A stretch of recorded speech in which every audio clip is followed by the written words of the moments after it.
Hey guys, welcome back to my channel. If you're new here, my name is Tanya, and today I'm going to do a reaction video for you. This is Cody over here, and he's just joining me for the video.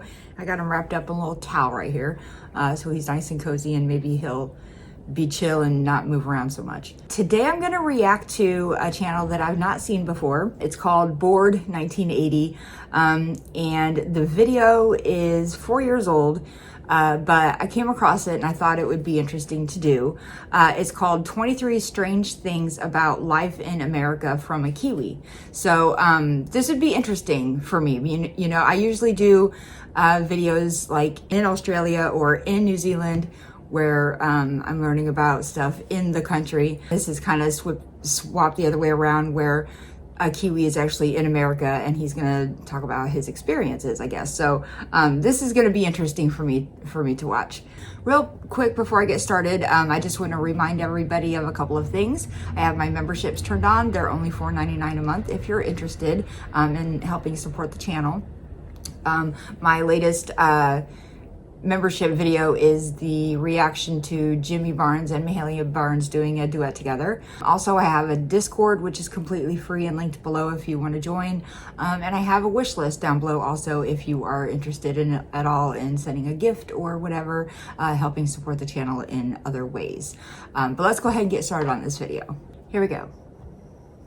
A few months ago I moved to the USA, and during that time I've noticed some things that Americans probably think are perfectly normal but I think are kind of weird. I started to jot them down and I've come up with a list of 23 oddities. Some are observations, there's a couple of complaints.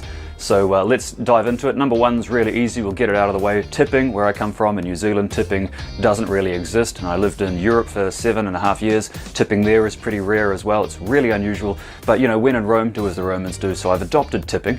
The only thing is, I never know how much to tip. Well, tipping is our culture, so you can't, I mean, you don't have to. I mean, you're not gonna like go to jail if you don't tip, but I mean, you're supposed to tip. I just want to say really quick also, I take everything in these videos with a grain of salt. These are these people's opinions and these people alone. I have my own opinions. I form my own opinions through these videos, that sort of thing. So I just want to remind everybody that this is all just, I'm hearing their opinions only. So I don't want anyone to get their panties all in a bunch or whatever over anything that he says or I say or whatever. Everyone has their own opinions.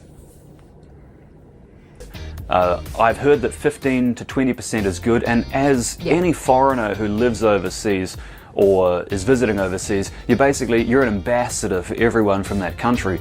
So I've tried to make us Kiwis not look as tightwads as we actually are, and I've been tipping, you know, around 20% each time. But I don't know where tipping came from or why America seems to do it more than anywhere else. Number two. Well, we tip like, as far as like waiters and waitresses go, we tip them because they don't get the hourly wage like other people get. They still get an hourly wage, but they do make their money from tips. You don't ever have to tip if it's like a fast food restaurant or somewhere where you're doing all your own stuff. Those places you do not have to tip at. But something that people don't realize is that tipping is more than just at food places. Tipping is at a lot of it's in a lot of our industries. You tip your cab driver or whatever. We tip our hairstylist and our manicurist and people who are doing services for us. We tip all of these people, and our bartenders. You know, you order a beer, here's $1. You know, you tip like any kind of industry that's someone is doing a service for you personally. It's a tipping industry. Like you're expected to tip. For some reason, I remember about a year ago going through just like an automated car wash thing, and there were people that worked there that were there for if you wanted to get extra stuff done, and they expected a tip. And I was like, you guys literally did nothing. I went through the automated car wash. So you also have to be careful of, like, some people are just wanting tips and they didn't even do shit for you. So just be wary. It just only tip the people who are doing services for you, you know? If they didn't do anything for you, don't tip them. Or if they had horrible service, don't tip them either, you know? Screw them.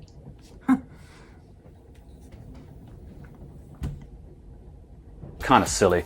I grew up watching movies and TV shows featuring lots of car chases and cars and traffic and all that sort of stuff, and they always had one thing in common that I noticed since I was a kid. They have red indicators. Okay, Cody's back. He's being such a pain. All the backs of the cars in America seem to have red indicators. There are some with orange ones, but most of them have red. And I always thought that, you know, out of all the 25 cars I've had in my life, none have had red indicators until now. Just a couple of weeks ago I went outside and I noticed when I was checking my lights that yeah, actually my car's got red indicators. Like, wow, that's so American. So I thought that was kind of cool, but What color Americans are probably think yours? that's perfectly normal. Wait, Number what 3 is a little bit silly. Maybe it's just a Florida thing, but where do Americans dry their clothes? Because you drive around the neighborhood, and I've done lots of walking around the neighborhood here, and I don't see anyone with washing lines. I don't know, maybe We use our dryers. That's what dryers are for. You do see people hanging stuff outside still. There are people who do that. Most people are using a dryer. The majority of Americans are using their dryer. My mom would hang out some stuff outside, stuff that she preferred to hang outside. But for the most part, it's all just dryers. I just use my dryer. The only thing I ever hang outside is like a blanket or a towel. the Florida And I don't have a line. Like, I'll just hang it on my banister outside on the porch. thing. Maybe it's a homeowners association thing or something. I don't know, but how do you guys dry your clothes if you don't put them up on washing lines? Are you all using electric dryers? I don't know. Number 4 is solo cups, those red cups that you always see in Okay, so I didn't even know this was such a huge thing to foreigners until like, I don't know, 5 years ago or something, when people started talking about it. Like, red Solo cups, it's so American. It's just a cup. Like, we don't go out and buy those and think, great, I'm going to use the red Solo cups for this party because this is like, this is what we use at parties. Like, we're just literally buying plastic cups for a party that we can throw away. But the fact that other countries look at it as so American, I think it's just so funny, because it's just trash. It's just a cup. movies, all the attractive people that are drinking constantly but don't seem to be getting drunk are always drinking out of those red Solo cups. And I thought, like the Wilhelm scream that they put into movies all the time, I thought maybe that was just They also aren't all red either. We have every color cup and clear cups. like some running joke. I didn't realize until I got here that actually everyone genuinely does drink out of those red cups at parties. So I thought that was pretty weird. I thought that was just a movie thing, but no, it's real. This is perhaps more of a complaint than an observation, but I've noticed that the drivers in America tend to be really distracted. I know bad driving's not a uniquely American thing. Every country's got really crappy drivers. But in America, I've noticed like there's so much going on inside each car. You've got, from kids jumping around to cell phones in one hand to Starbucks lattes in the other. There's CarPlay and there's Google Maps and audiobooks playing. The drivers in America seem to be so much more distracted. Just down the road, I go for a walk through the neighborhood sometimes. When I use the crossing, I've stopped using the crossing now because I almost got hit by a woman in a big SUV. She just didn't see me. I don't know, maybe had too much going on. And then I'm always apprehensive drivers behind me. I go on a run up my ass. A couple of weeks ago that happened. I don't ever see distracted drivers in the sense of anything other than a cell phone. Sometimes I might see people pull out their cell phone at a stoplight or something, but I don't see people doing all kinds of crazy shit in their car. Like, I don't know where he lives in the US or has visited, and I would imagine this is just a person-to-person thing and an area-by-area thing. Raven, get out of the window. Raven decides she wants to mess with my lighting. Okay. Sake, I saw that happening and I couldn't do anything about it. As far as we can tell, the person that ran up our backside was on her phone. So yeah, it just distracted drivers. Yeah, and this is not just an American thing, but I've seen it much more so here than anywhere else. Well, Number I 6 think is it's also seen a lot more in a country like America, or like Canada or whatever, just because we have also a lot more drivers on the road. Not only are we a bigger country and a lot more people, but it's very much a driving country, whereas like in Britain, it's very much like a walking country, and more people are walking places. So I think it's also seen more in the countries where it's mostly driving, where I'm not sure where he's from in New Zealand and what his area is like. I know Australia is, unless you're in like a big city, would be also like a driving country too. So I don't know.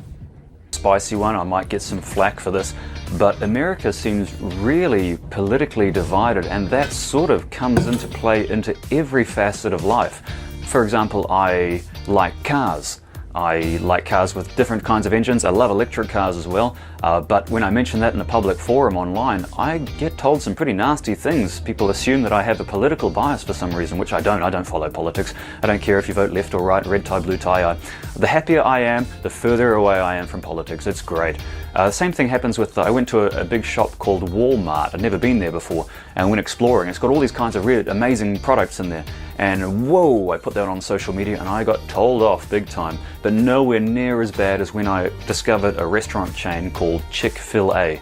And I went there and I got a chicken burger, which apparently I'm supposed to call it a chicken sandwich. People don't call it a chicken burger here. But I went and got a chicken burger and some waffle fries and some really tasty dipping sauces. God. It's because in America it's called a chicken sandwich, you know, so I've been through this before. But I don't know I don't know why he thinks that just because somebody brought politics into something he mentions, like that's just something that we do. That I feel like that would just be extreme people.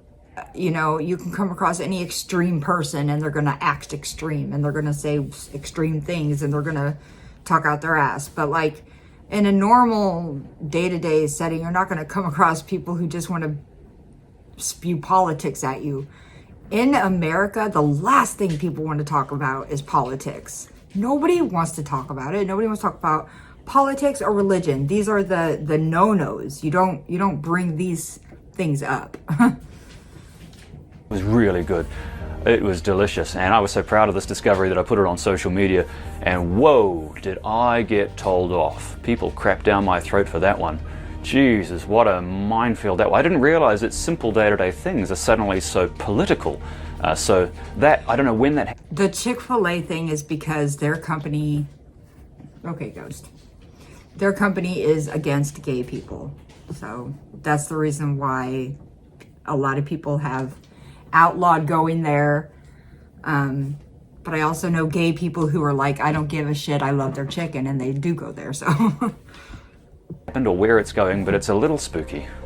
Number 7, car culture. I love that Americans love cars as much as I do. This place is designed for the car. It's the car is king, and I love that. There are so many weird and wacky exotic cars that I'm not used to seeing. A lot of big V8 and muscle cars here, but not so many cars that I'm used to. Like a lot of British cars, older British cars, which are really popular in New Zealand. Those don't seem to exist so much here. Same with unusual marques like Ladas and Skoda and all those sort of cars that I grew up with. Those don't exist here. And also cars that I think are really common, JDM, or Japanese domestic market cars, like Nissan Micras and I don't know, Toyota MR. It's so funny, people say, what did he call it, Nissan? Americans call it Nissan, but Ghost. I've heard a lot of countries say like Nissan or however they say it. It's so funny how like it's just a simple word like Nissan. Oh my gosh. Twos and those sort of things. Those are a bit more rare here. So when you see someone driving down the road here in a Nissan Skyline, people lose their minds. It's amazing. A Nissan Skyline, where I come from, because New Zealand gets all the second-hand cars from Japan, because they also drive on the correct side of the road like we do. That it just means that we get roads flooded with these cars, which I think are thoroughly unremarkable. But Americans, they're like, wow, did you see that? It's a Nissan Skyline, or Toyota Crowns and that sort of stuff. Yeah, normal for me, unusual for Americans. But I think that's kind of cool. It's the differences that make it interesting. Number 8, 4-way stops. America is obsessed with 4-way stops. Maybe it's just a Florida thing, but roundabouts don't seem to exist here. And roundabouts do exist in America. I've talked about this before. Some states have more than others, and there are Americans who have maybe never seen one before. We have roundabouts in my town, but the reason why four-way stops are the bigger thing is because everything in America is a grid. You know, everything is a block. They make everything as a square. So that's the reason why it's a four-way stop, you know, because everything is like, you hear American blocks. Oh, he walked 3 blocks, or I walked around the block. Everything is a big square. It's all a grid. So that's why we have it. And I prefer the four-way stops. I like a four-way stop. You learn when you're really young, when you're learning how to drive, how to navigate a four-way stop. So it becomes second nature, and it's not that big of a deal. I suppose to somebody who's foreign and's not used to four-way stops, then yeah, it would be maybe overwhelming at first, but you would get the hang of it, you know, it's easy. As the Mythbusters proved, roundabouts are a much better way of moving people around an intersection. But not only just because they're more efficient, because four-way stops in America have 2 sets of rules. It's really kind of surreal, I'm not used to it, where whoever gets to the four-way stop first has the right of way. Yeah. But if 2 cars arrive at the same time, then it reverts back to the other set of road rules of give way to the right. Yeah. And that just means that every time you've got 2 or 3 cars approaching at around about the same time at a four-way stop, there's a sea of hands waving each other on. He's making it sound like this is something so common every single time someone stops at a stop sign, but the truth of the matter is, how often are you really going to get 4 people stopping at a stop sign at the exact same time every time? This is something that it happens once in a blue moon, and it's not even a worry, because usually someone does stop first. Even if it's just by a hair, someone stops first. It's not that hard. No, you go, and it's just like, guys, just use one set of road rules or put in a roundabout. I don't know why roundabouts aren't a popular thing in America, but really, I reckon they should be. Number 9 is perhaps America's greatest gift to the world. Actually, no, maybe not, but it is a really cool thing. Being able to turn right on a red light. This is brilliant. This almost makes up for the whole four-way stop thing I just mentioned. But being able to turn right on a red light... That's just because we can't turn left, because we drive on the right-hand side of the road, you know? So it would be illegal for us to turn left on a red light, whereas for a lot of you guys can turn left on a red light, I assume. It's just because of us driving on the right-hand side, you know? But yeah, you can turn right on red as long as there's no cars coming. When normally in New Zealand or Slovakia, the rest of the world, you'd be sitting there just waiting. But here, if it's clear, pull up to a stop, light's red, don't worry, go right through it. America, I love you for that alone. It's awesome. Number 10 is interesting. As I was mentioning before, America's got a great car culture. This means... I'm glad he brought this up, because I had to say something. I did a video recently where I mentioned something about drive-thrus. We have like drive-through everything, and I love the fact that we have drive-through everything. And I said like Banks, but that's normal. Like in my head, I'm like, okay, that's normal. Everybody has drive-through Banks because that's just that's normal. That is, in my mind, that is universally normal, I thought. And people are like, we don't have drive-through Banks. What's a drive-through? What do you need a drive-through bank for? And I had to say, I never even saw what the inside of a bank looked like until I was an adult. Because anytime my mom had to go to the bank when I was a kid, we went through the drive-through where you roll down your window, you take out the little, it's like a plastic container, and you can stick your license and your check or your money or your whatever and your deposit slip, whatever, and you stick it in the tube thing, you hit the button, and it goes zip up through the thing and into the bank. And then the teller, you can see her on the behind the window, and they're talking to you through a microphone, and you talk to them back, and you just conduct your business that way. You can go into a bank if you need to, but there's not a whole lot of reasons to go into a bank. If you're just quickly doing a deposit, you just go through the drive-through. And then also some banks have the ATM in one of the drive-through lanes also. Some banks, the ATM machine is up near the building, and you have to park and get up and walk to it. Like, but yeah, that's what I mean by drive-through banks. Like, I very rarely ever go inside a bank for any reason. There's no reason to. Everybody just goes through the drive-through. Means that there is drive-through everything. You can have a drive-through chemist, you can have a drive-through bank, you can have a drive-through church even. I saw that, we went past a church down in Daytona Beach in Florida, where you can pull up in your car, you get a speaker, and you can sit in the comfort of your car listening to the sermon. Like that's just insane, you know. It's not a complaint, just an observation. It's really a really interesting idea. There's a lot of innovation when it comes to drive-through everything in America, and I don't know why that is. Like a 2020 thing, why they do that? I don't know. I've never heard of that. In Vegas, though, they have drive-through wedding chapels where you can get married in your car. But I don't hate it. Number 11 is one that gives me endless entertainment, is differences in language and differences in accent, the way Americans say some things that are quite funny and vice versa. And also language differences in the meanings of words. So, for example, if you go to a restaurant and you order an entree in America, that's not the entree, it's not the starter. And the entree in America is the main meal.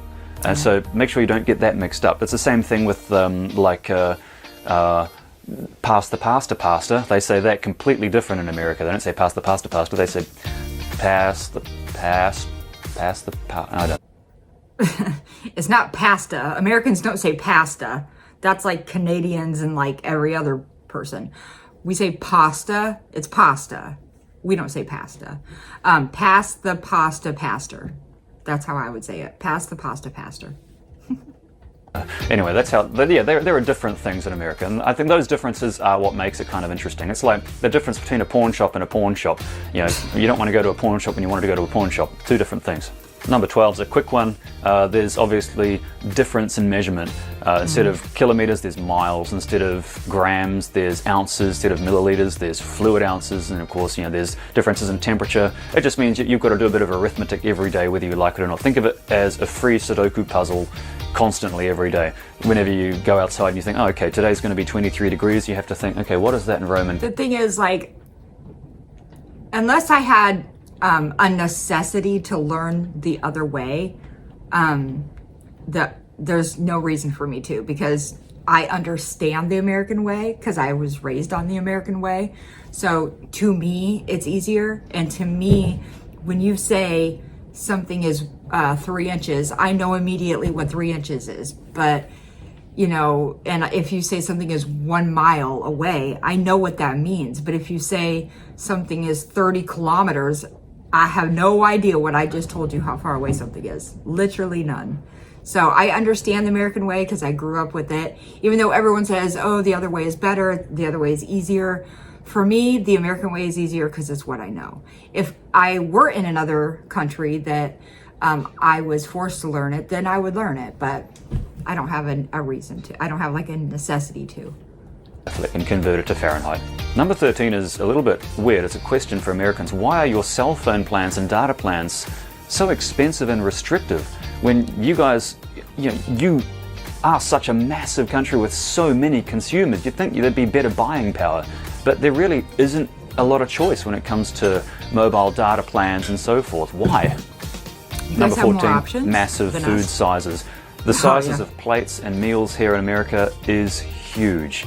Like, go back into New Zealand and you go to a train. I truly hope people don't think that these massive portion sizes, well, first of all, it's not every restaurant, but people don't typically sit there and eat the entire thing. Like, it's too much food. Most people will get a to-go box and bring it home and eat it the next day. So I'm just letting you know.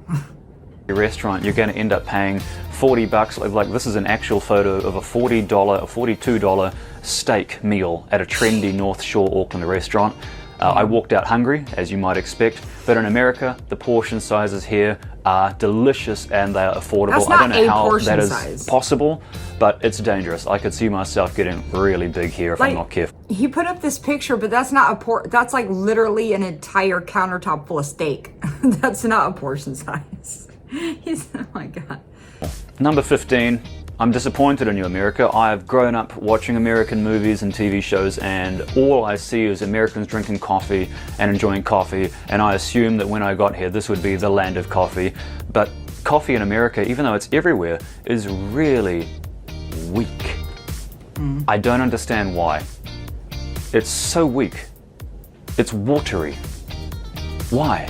Number 16 is, maybe it's just a Florida thing, I don't know, but I prefer it that never ever way. hear climate change being mentioned in the news down here, which is strange because it's going to affect us all, especially in Florida of all places. This place is going to be underwater, or half of it's going to be underwater within 100 years. You'd think that it would be paramount in the news, but I never hear it mentioned anywhere. Maybe this is just a Florida thing. Why? I don't know. Number 17, customer service. America, you guys know customer service.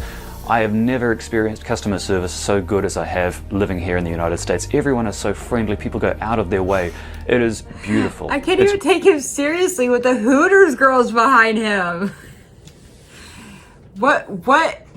I'm trying to think of, I don't know if Australians or New Zealand people say this word, but I know Brits use the word cheeky. Americans don't really use that word, but this guy's like cheeky. Like, he's literally talking about how we have such great customer service, and we do, but he has fucking Hooters bitches behind him. Great, That's so thank funny. you. There is only one downside I can think of, and that is that such good customer service, it could create entitled customers that just yell at, I don't know, fast food workers or servers or people working at a counter. I don't understand why some people choose to yell at those people and say, "You're lying," to customer service staff. I don't get it. Which is a shame because they're so nice. I can't imagine why anyone would yell at a customer service person here in America, because they're so friendly. And the whole thing's pointless anyway. Like, yelling at a server is like trying to hijack a plane at check-in. You know, you're not going to achieve anything. Number 18, polystyrene. You guys can buy styrofoam, it's called. Polystyrene you can still buy anywhere here. Same with plastic bags at the supermarket. You want paper or plastic, they'll say, and they'll give you plastic bags, whereas the rest of the world's phasing it out. Here, I don't think anyone has ever asked me, do you want paper or plastic? I really don't ever hear that, but we do get plastic bags, and we do have styrofoam if you want styrofoam for cups or whatever. you can still go in and buy bucket loads of polystyrene cups and plates and serverware and all that kind of stuff, whereas in the rest of the world it's becoming impossible to find. Number 19 is a bit weird, but most of the urinals, at least in the ones I've seen, have dividers in between each urinal, which is kind of cool. You get your own little private space, which is nice, although no one ever comments on my watch anymore, which is a shame. I never understood that anyway, because it was only a cheap Casio. Number 20 is more of a complaint than an observation. Trucks on the highways, when you're doing long distance driving in America, I assumed wrongly that trucks would do the same thing as they do in Europe. They stick to the right lane unless passing and it's clear and they're not going to hold up traffic. Then they'll move into the left lane and then move immediately back into the right lane. You know, that's how it should work. But trucks in America, they tend to just sit side by side, two trucks, and they'll do that for mile after mile after mile. Number 21 is kind of stupid, but the coins in America don't make any sense. Every time I go to pay for something and I have coins, I'm trying to figure out which one is which. Some of them don't have the denomination written on the back. Instead, they've got words like a dime or nickel, and it just means that when they say, okay, that'll be... A dime is 10 cents, a nickel is 5 cents, a penny is 1 cent, a quarter is 25 cents. 15 cents extra change or whatever, and I have to sit there and figure out, like, what the heck is a dime? What is a bloody nickel? And the sizes, they don't grow, naturally. The small coins, the smallest, the large coins, the largest. They go up and down. It doesn't make any sense. Why is that the case? It's confusing. Please, I'm stupid. Help me out here. Number 22 is national pride.